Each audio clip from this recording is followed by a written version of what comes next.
If someone wants to rent, it doesn't just begin like next month I want to go out and get an apartment. It actually begins like maybe a year or two before, where you have to start looking into your buying habits.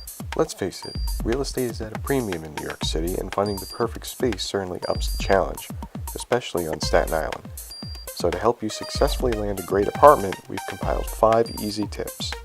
Tip number 1, maintain your credit score. Nobody likes a deadbeat, and since there's more renters than apartments on Staten Island, your prospective landlord will want to hold out for a renter with a high credit score. So if you keep your credit score at a level which is, I would say, around 700 or better, you'll be with no problem as long as you have a good job to get into any kind of apartment that you'd like. Tip number 2, choose a location. Do you need to be close to Manhattan? Maybe you drive to and from Brooklyn, or perhaps New Jersey. Either way, know where you need to be, because traffic on Staten Island isn't going to get better anytime soon. Tip number 3, have your paperwork ready. It's a fact that apartments here are rented out faster than bread and milk flying off supermarket shelves before a major snowstorm.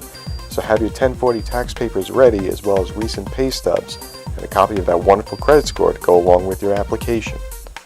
Tip number 4, watch out for scams. The internet is wonderful. One can locate just about anything they want, but when it comes to an apartment, beware of high upfront costs. And of course, if it's too good to be true, just skip it.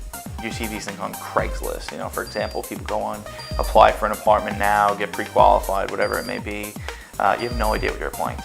And if someone ever asks you for money up front for an application, you know there's definitely wrongdoing that's going to be taking place. Tip number 5, think about buying. Whether it's time to raise a family or you're simply tired of listening to your neighbor's bodily functions through the wall, buying may be the better option financially, and you'd be gaining an asset.